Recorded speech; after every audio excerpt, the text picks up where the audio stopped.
Hi hello ನಮಸ್ಕಾರ, ಎಲ್ರಿಗೂ ಸ್ವಾಗತ ಸುಸ್ವಾಗತ ಇನ್ನೊಂದು ಅನ್ಬಾಕ್ಸಿಂಗ್ ವಿಡಿಯೋಗೆ. ಎಲ್ಲರೂ ಚೆನ್ನಾಗಿದ್ದಾರೆ ಅನ್ಕೊಂತ ಇದೀನಿ. Thanks for 3000 subscribers. It last 1 year was a fantastic journey. ಎಲ್ಲರೂ ನನ್ನ ವಿಡಿಯೋಸ್ನ ವಾಚ್ ಮಾಡಿದ್ದೀರಾ. ನಾನು ಜಾಸ್ತಿ ಕನ್ಸಿಸ್ಟೆಂಟ್ ಆಗಿ ವಿಡಿಯೋಸ್ನ ಹಾಕೋಕ್ಕಾಗಲಿಲ್ಲ, ಬಟ್ ಎಷ್ಟು ವಿಡಿಯೋಸ್ ಹಾಕೋದನ್ನ ಸಪೋರ್ಟ್ ಮಾಡಿದ್ದೀರಾ. Thank you so much. ಹಿಂಗೆ ಸಪೋರ್ಟ್ ಮಾಡಿ. ಇನ್ನೂ ವ್ಲಾಗ್ಸ್ ತರೋಣ ಅಂತ ಪ್ಲ್ಯಾನ್ ಮಾಡ್ತಾ ಇದ್ದೀನಿ. So stay tuned. 100% something good crazy ವ್ಲಾಗ್ಸ್ನ ನಾನು ಈ ಚಾನಲ್ನಲ್ಲಿ ಪೋಸ್ಟ್ ಮಾಡೋಕ್ಕೆ ಇಷ್ಟಪಡ್ತೀನಿ. ಧನ್ಯವಾದಗಳು ಎಲ್ಲರಿಗೂ. ಆಫ್ಟರ್ ಲಾಂಗ್ ಟೈಮ್ ನಾನು ನನ್ನ ಹಾಯಾಬೂಸಾಗೆ ಒಂದು ಆಕ್ಸೆಸರಿನ ಬೈ ಮಾಡಿದ್ದೀನಿ. ಸೊ ಐ ಥಿಂಕ್ ನೀವು ಒಂದಷ್ಟು ವಿಡಿಯೋಸ್ ಹಿಂದೆ ಹೋದರೆ ನೀವು ನೋಡ್ಬೋದು, ತುಂಬ ಪ್ಯಾಡಾಕ್ ಸ್ಟ್ಯಾಂಡ್ಗಳದ್ದು ವಿಡಿಯೋ ಮಾಡಿದ್ದೆ ನಾನು. ಓಕೆ, ತುಂಬ almost like grand page stop ಅವ್ರದ್ದು ಪ್ಯಾಡಾಕ್ ಸ್ಟ್ಯಾಂಡ್ 2 ಅನ್ಬಾಕ್ಸ್ ಮಾಡಿದ್ದೆ. ಇನ್ನೊಂದು ಯಾವುದೋ ಬ್ರ್ಯಾಂಡ್ದು ನಾನು ಮರ್ತೋಗ್ಬಿಟ್ಟಿದ್ದೀನಿ. ಸೊ ಆ ಬ್ರ್ಯಾಂಡ್ದು ವೀಲ್ ಚೋಕ್ ಅಂತ ಬರುತ್ತೆ, ಅಂದರೆ ಫ್ರಂಟ್ ವೀಲ್ನ ಲಾಕ್ ಮಾಡೋದಕ್ಕೆ ಒಂದು ಸ್ಟ್ಯಾಂಡ್ ಬರುತ್ತೆ, ಅದೊಂದು ಅನ್ಬಾಕ್ಸ್ ಮಾಡಿದ್ದೆ. ಇನ್ನೊಂದು ಫ್ರಂಟ್ ಪ್ಯಾಡಾಕ್ ಸ್ಟ್ಯಾಂಡ್ನ ಅನ್ಬಾಕ್ಸ್ ಮಾಡಿದೆ. ಆಲ್ಮೋಸ್ಟ್ 4 ಸ್ಟ್ಯಾಂಡ್ಸ್ ಆಯಿತು. ಅದು ಆಲ್ಮೋಸ್ಟ್ ಮೋರ್ ದೆನ್ 3-4 years ಆಗೋಗಿದೆ ಬೈ ಮಾಡಿ. ಸೊ ಅದೇನಾಯಿತು, ನಂದು KTM RC200ಗೂ ಬೇಕಿತ್ತು. ಸೊ ಈಗ ನನ್ನ ಹಾಯಾಬೂಸಾಗೂ ಬೇಕಿತ್ತು. ಸೊ ಏನು ಮಾಡ್ತಿದ್ದೆ, ಒಂದು ಪ್ಯಾಡಾಕ್ ಸ್ಟ್ಯಾಂಡ್ ಇನ್ನೊಂದು ತರಿಸಿದ್ದೆ. ಒಂದು ಪ್ಯಾಡಾಕ್ ಸ್ಟ್ಯಾಂಡ್ ಇತ್ತು. ಸೊ ಅದು ಗ್ರ್ಯಾಂಡ್ ಪೇಜ್ ಸ್ಟಾಪ್ ಅವ್ರದ್ದು. ಸೊ ಈ ಪಿಕ್ಚರ್ ಹಾಕ್ತೀನಿ. ಇದು ನಾನು KTMಗೆ ಯೂಸ್ ಮಾಡ್ತಾಯಿದ್ದೆ, ಹಾಯಾಬೂಸಾಗೂ ಯೂಸ್ ಮಾಡ್ತಾಯಿದ್ದೆ. ಬಟ್ ಇನ್ನೊಂದು ತೊಗೊಂಡಿದ್ದೆ ನಾನು, ಗ್ರ್ಯಾಂಡ್ ಪೇಜ್ ಸ್ಟಾಪ್ದು rear paddock stand 360 paddock stand ಅಂತ ಬರ್ತಿತ್ತು. ಅದನ್ನ ತೊಗೊಂಡೆ. ಬಟ್ ಅದು ನನ್ನ ಬೈಕ್ಸ್ಗಳಿಗೆ ಸೆಟ್ ಆಗಲಿಲ್ಲ. ನಾನು KTMಗೂ ಹಾಕೋಕ್ಕೆ ಕಷ್ಟ. It was like I don't know ಏನಕ್ಕೆ ಹಂಗೆ ಮಾಡಿದ್ರು, ಏನು ಕತೆ ನಂಗೆ ಗೊತ್ತಿಲ್ಲ. So it's honest opinion. 360 ಚೆನ್ನಾಗಿದೆ. ಅದನ್ನ ಹಾಕಾದ್ಮೇಲೆ ಚೆನ್ನಾಗಿದೆ, ಮೂಮೆಂಟ್ ಎಲ್ಲ ಮಾಡೋದಕ್ಕೆ ಚೆನ್ನಾಗಿದೆ. ಬಟ್ ಪ್ರಾಬ್ಲಮ್ ಏನಂದರೆ, ಹಾಕಬೇಕಾದ್ರೆ ದಟ್ ಪ್ಯಾಡಾಸ್ಟಿಂಗ್ ಸ್ಪೂಲ್ಸ್ಗೆ ಹಾಕಿ ಎತ್ತಬೇಕಾದ್ರೆ it is a very challenging job. ನನ್ನ ಹಾಯಾಬೂಸಾಗಂತೂ ಚಾನ್ಸೇ ಇಲ್ಲ, ಕೂತ್ಕೊಳ್ಳೋದೇ ಇಲ್ಲ. ಅದು ಹಿಂಗೆ ಹಾಕಬೇಕಾದ್ರೆ ಏನಾಗುತ್ತೆ ಅಂದರೆ, ನೋಡಿ ಆ ವಿಡಿಯೋ ಹಾಕ್ತೀನಿ. ಸೊ ಏನಂದರೆ, ಈಗ ಆಲ್ರೆಡಿ ಫ್ರಂಟ್ ಪ್ಯಾಡಾಕ್ ಸ್ಟ್ಯಾಂಡ್ ಹಾಕಿದ್ದೀನಿ, ಅದಕ್ಕೆ ಗಾಡಿ ಸ್ಟ್ರೈಟ್ ಆಗಿದೆ. ಸೊ ಬಟ್ ಪ್ರಾಬ್ಲಮ್ ಏನಂದರೆ, ಇದು ಬೆಂಡ್ ಆದಾಗ, ಅಂದರೆ ಸೈಡ್ ಸ್ಟ್ಯಾಂಡ್ ಮೇಲೆ ಇದ್ದಾಗ ಈ ಒಂದು ಪ್ಯಾಡಾಕ್ ಸ್ಟ್ಯಾಂಡ್ ಡಿಸೈನ್ ಫ್ಲೋ ಆಗುತ್ತೆ. ಯಾಕೆ ಅಂದರೆ, ನಾನು ಪ್ಯಾಡಾಕ್ ಸ್ಟ್ಯಾಂಡ್ ಇದು ಹಾಕಕ್ಕೆ ಬಂದಾಗ, ಸೊ ನೋಡಿ ಈ ಒಂದು ಟ್ರಯಾಂಗಲ್ ಇದೆಯಲ್ಲ, ಈ ಒಂದು ಟ್ರಯಾಂಗಲ್ಲು ನಮ್ಮ ಗ್ರೌಂಡ್ಗೆ ಟಚ್ ಆಗುತ್ತೆ, ಮೂಮೆಂಟೇ ಆಗಲ್ಲ. ಯಾಕೆಂದರೆ it's a very challenging job. ಈ ಡಿಸೈನು ಹಾಯಾಬೂಸಾಗೆ ಸೆಟ್ ಆಗಲ್ಲ. ಯಾಕೆಂದರೆ ಈ ಟ್ರಯಾಂಗಲ್ಲು ಗ್ರೌಂಡ್ಗೆ ಟಚ್ ಆಗುತ್ತೆ ನಾನು ಹಾಕೋಕ್ಕೆ ಹೋದಾಗ. So that is a major problem. So ಹಾಕೋಕ್ಕೂ ಕಷ್ಟ, ತೆಗಿಯೋಕ್ಕೂ ಕಷ್ಟ. ಬಟ್ ಹಾಕಾದ್ಮೇಲೆ it's a very good one, movable ಮಾಡ್ಕೊಳ್ಬೋದು. But that's a design for Hayabusa. So I don't recommend the 360 for Hayabusa. So ನಾನು ಹಾಕ್ಬೇಕಾದ್ರೆ ಏನಾಗುತ್ತೆ, ಮುಂದೆ ಇರೋ ಒಂದು ಸ್ಕ್ವೇರ್ ಟ್ರಯಾಂಗ್ಯುಲರ್ ಶೇಪ್ ಥಿಂಗಿದೆ, ಅದು ಡೈರೆಕ್ಟ್ ನೆಲಕ್ಕೆ ಟಚ್ ಆಗುತ್ತೆ.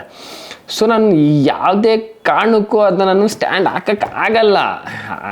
ವೀಲೇ ಟಚ್ ಆಗಲ್ಲ, ಮೂಮೆಂಟೇ ಆಗಲ್ಲ. ಅಂದರೆ ಪ್ಯಾಡಾಕ್ ಸ್ಟ್ಯಾಂಡ್ ಕೂತ್ಕೊಳ್ಳಲ್ಲ. ಹಾಯಾಬೂಸಾಗೆ ಅಂತೂ 0 ರೆಕಮೆಂಡೇಶನ್ ಆಫ್ ದಟ್. ಆ ಒಂದು ಪ್ರಾಡಕ್ಟ್ 0 ರೆಕಮೆಂಡೆಡ್. ನಾನು ವೇಸ್ಟ್, ಟೋಟಲ್ ವೇಸ್ಟ್ ಅದು.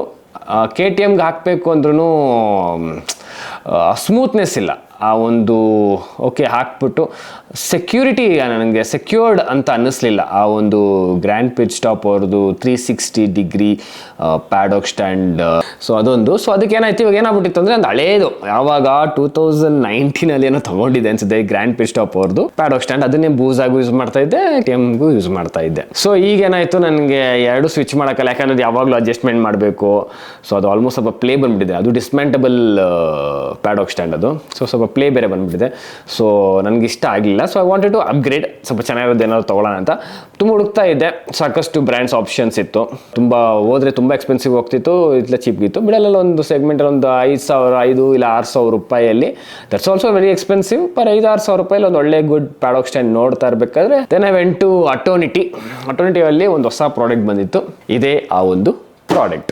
ಸೊ ಬೈಕಿಟ್ ಕಂಪ್ನಿ ಅವ್ರದ್ದು ಫಸ್ಟ್ ಟೈಮ್ ಟ್ರೈ ಮಾಡಿದೆ, ಚೆನ್ನಾಗಿತ್ತು. ಅದು ಅಲ್ಲಿ ಡೆಮೋ ಪೀಸ್ ಇತ್ತು ಅಟೋನಿಟಿನಲ್ಲಿ. ಸೊ ನೋಡ್ಬಿಟ್ಟು ಹಂಗೆ ಅವ್ರದ್ದು 2nd ಆ್ಯನಿವರ್ಸರಿ ಬೇರೆ ನಡೀತಿತ್ತು. ಸೊ ಅದು ಕೂಪನ್ ಕೊಟ್ಟರು, ಅದನ್ನ ಹಾಕಿ ಸೊ ಎತ್ಕೊಂಡ್ಬಂದೆ. ಚೆನ್ನಾಗಿತ್ತು ಬಾಕ್ಸು. ಇದು ಡಿಸ್ಮ್ಯಾಂಟಬಲ್ ಪ್ಯಾಡಾಕ್ ಸ್ಟ್ಯಾಂಡ್. ಸೊ ಬೈಕಿಟ್ ಅಂತ ಬ್ರ್ಯಾಂಡಿಂಗು. ಸೊ ಇಲ್ಲಿ ನೋಡ್ಬೋದು 1 year ವಾರಂಟಿ ಕೂಡ ಕೊಡ್ತಿದ್ದಾರೆ. ಸೊ ಇದು ಹೇಳುತ್ತೆ ರೇರ್ ಪ್ಯಾಡಾಕ್ ಸ್ಟ್ಯಾಂಡ್. ಡಿಸೈನ್ ನೋಡ್ಬೋದು, ಈ ಥರ 2D ಡಯಾಗ್ರಾಮಲ್ಲಿ ಕೊಟ್ಟಿದ್ದಾರೆ. ಕೆಳಗಡೆ ವೆಬ್ಸೈಟ್ ಇದೆ www.bikit.com. ಕಾಮ್. ಸೊ ಈ ಕಡೆ ತಿರುಗಿಸಿದ್ರೆ ಇದು dimensions, technical details, product weight 5 kgs, material steel, colour black, product dimension 68 centimeters into 55 centimeters. So ಇಲ್ಲಿ ನೋಡ್ಬೋದು MRP 5699 rupees. ಇದು ₹1 ಡಿಸ್ಕೌಂಟು ಸಿಗಲಿಲ್ಲ, ಯಾಕಂದರೆ ಹೊಸ ಪ್ರಾಡಕ್ಟ್ ಅಂದ್ಬಿಟ್ಟು ಆಟೋಮೆಟಿವ್ ಅವರು ಸ್ಪೆಷಲ್ ಪ್ರೈಸ್ ಕೊಡಲಿಲ್ಲ. But it's okay, they are very good at ಬೇರೆ ಬೇರೆ ಬ್ರ್ಯಾಂಡ್ಸ್ ತುಂಬಾ ಡಿಸ್ಕೌಂಟ್ಸ್ ಕೊಡ್ತಿರ್ತಾರೆ. ಥ್ಯಾಂಕ್ ಯು ಸೋ ಮಚ್ ಆಟೋಮೆಟಿ. ಸೊ ಹಿಂದ್ಗಡೆ ಬಂದರೆ ರೇರ್ ಪ್ರೊಡಕ್ಷನ್ ಅಂತ ಬರೆದ್ರೆ key features.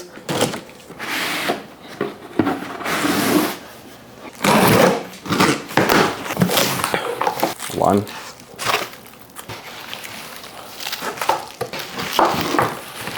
Ouch. Okay, so ಎಷ್ಟು ಪಾರ್ಟ್ಸ್ ಇದೆ ಅಪ್ಪ?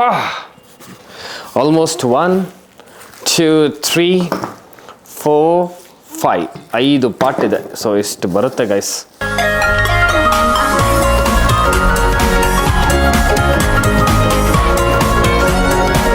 ಇದನ್ನ ಅನ್ಪ್ಯಾಕ್ ಮಾಡ್ಬಿಟ್ಟು ನಿಮ್ಗೆ ಸಿಗ್ತೀನಿ. ಓಕೆ ಗೈಸ್, ಅನ್ಪ್ಯಾಕ್ ಮಾಡಿದೆ. ಅಟ್ಲೀಸ್ಟ್ ಒಂದು 10 ನಿಮಿಷ ತಗೊಂಡೆ ಅದನ್ನ ಸುತ್ತೋಷ್ಟರಲ್ಲಿ. ಅನ್ಪ್ಯಾಕ್ ಮಾಡಾದ್ಮೇಲೆ ಸೊ 2 ಲೆಗ್ಸ್ ಮೇನ್ ಬಾರ್ ಸಿಗುತ್ತೆ. ಸೊ ಇಲ್ಲಿ ಬ್ರ್ಯಾಂಡಿಂಗ್ ನೋಡಬಹುದು, ಸ್ಟಿಕ್ಕರಿಂಗ್ ಅಲ್ಲಿ ಬೈಕಿಟ್ ಅಂತ ಬ್ರ್ಯಾಂಡಿಂಗ್ ಕೂಡ ಇದೆ. I think the quality seems very good. Tough ಇದೆ, ಬೆಂಡಿಂಗ್ ಏನೋ ಆಗಲ್ಲ. 35mm ಪೈಪ್ಸ್ ಇದು.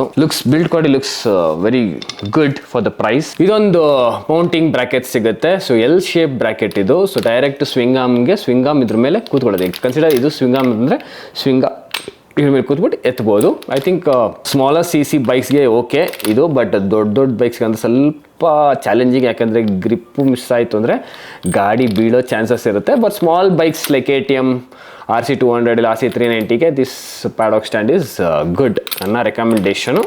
Next the main important thing. So ಇದು ಸ್ಪೂಲ್ಸ್ ಕೂತ್ಕೊಳ್ಳೋದೆ ಮೋರ್ ಸೆಕ್ಯೂರ್ಡ್ ಆಗಿರುತ್ತೆ. ಅಷ್ಟು ಈಸಿಯಾಗಿ ಬೀಳಲ್ಲ, ಗ್ರಿಪ್ ಇರುತ್ತೆ. ಈ ಕಡೆ ಮೂವ್ಮೆಂಟ್ಸ್ ಆಯಿತು ಅಂದರೆ ಆ ಬಾಲ್ ಪಿನ್ಸು ಹೋಲ್ಡ್ ಮಾಡುತ್ತೆ. ಸೊ ಇನ್ಯಾಕೆ ತಡ, ಬನ್ನಿ ಇದನ್ನ ಅಸೆಂಬಲ್ ಮಾಡಿ ತೋರಿಸ್ತೀನಿ ಹೆಂಗೆ ಅಸೆಂಬಲ್ ಮಾಡೋದು ಅಂತ. ಸೊ ಫಸ್ಟು 2 ನಟ್ಗಳನ್ನ ಲೂಸ್ ಮಾಡ್ಕೊಳ್ಬೇಕು.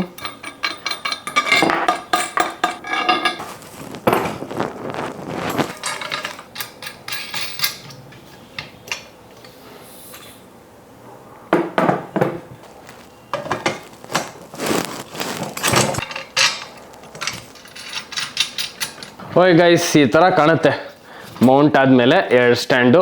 ಈಗ ಪಿನ್ಸ್ ಹಾಕೋ ಸಮಯ. ಎಸ್, ನಾನು ಸ್ಪೂಲ್ಸ್ ಇದೆ, ನಾನು ಸ್ಪೂಲ್ಸ್ ಹೋಲ್ಡರ್ಸ್ನ ಯೂಸ್ ಮಾಡ್ತೀನಿ. ಓಕೆ ಗೈಸ್, ಅಸೆಂಬ್ಲಿ ಆಯಿತು. ಈ ಥರ ಕಾಣುತ್ತೆ ನಮ್ಮ ಪ್ಯಾಡಾಕ್ ಸ್ಟ್ಯಾಂಡು. ಚೆನ್ನಾಗಿದೆ, ಕ್ವಾಲಿಟಿ ಚೆನ್ನಾಗಿದೆ. ಸ್ವಲ್ಪ ಟೈಟ್ ಮಾಡಬೇಕು, ಸ್ಕ್ರೂ ಡ್ರೈವರ್ ಕ್ಯಾಡೆ ಇದೆ. ಸೊ ಬನ್ನಿ ಸ್ಕೆಡ್ ಹೋಗ್ಬಿಟ್ಟು ಕಾರ್ನರ್ನ ಯೂಸ್ ಮಾಡ್ಕೊಂಡು ಟೈಟ್ ಮಾಡಬೇಕು. ಸ್ವಲ್ಪ ಟೈಟ್ ಮಾಡಿದ್ರೆ ಸರಿ ಹೋಗುತ್ತೆ. So let's move to the garage. So okay guys, ಈಗ ತಾನೇ ನಮ್ಮ ಪ್ಯಾಡಾಕ್ ಸ್ಟ್ಯಾಂಡ್ನ ಅನ್ಬಾಕ್ಸ್ ಮಾಡಿ ಇದನ್ನ ಇನ್ಸ್ಟಾಲ್ ಮಾಡಿದ್ದೀನಿ. ಸೊ ಹೇಗಿದೆ ಅಂತ, ಈ ಒಂದು ರೇರ್ ಪ್ಯಾಡಾಕ್ ಸ್ಟ್ಯಾಂಡ್ನ ನಮ್ಮ ಹಾಯಬೂಸಾ ಜಂತ್ರಿಗೆ ಹೇಗೆ ಇನ್ಸ್ಟಾಲ್ ಮಾಡೋದು, ಹೇಗೆ ಈ ಒಂದು ಸ್ಟ್ಯಾಂಡ್ನ ಯೂಸ್ ಮಾಡೋದು ಅಂತ ನಿಮಗೆ ತೋರಿಸ್ತೀನಿ. ಹಾಯಬೂಸಾದಲ್ಲಿ ನಾವು ಪ್ಯಾಡಾಕ್ ಸ್ಟ್ಯಾಂಡ್ ಹಾಕಬೇಕು ಅಂದರೆ it's a very challenging job. ಯಾಕೆ ಅಂದರೆ ಇದು 270+ kgs ಗಾಡಿ ಇದು. ಸೊ ಒಬ್ಬನೇ ಹಾಕಬೇಕು ಅಂದರೆ it's a very challenging job. But easy ಮಾಡ್ಕೊಳ್ಬೇಕು ಅಂತ ನಮ್ಮ ಹತ್ರ ಗ್ರ್ಯಾಬ್ ರೈಲ್ ಇದೆ. ಈ ಗ್ರ್ಯಾಬ್ ರೈಲ್ ಇಲ್ಲ ಅಂದರೆ it's a very hard job to put up paddock stand. So ಅದಕ್ಕೆ ನಾನು ಸ್ವಲ್ಪ ಅಷ್ಟು ಮಾಡಿಫಿಕೇಷನ್ ಮಾಡಿ ಕೌಲ್ಗೆ.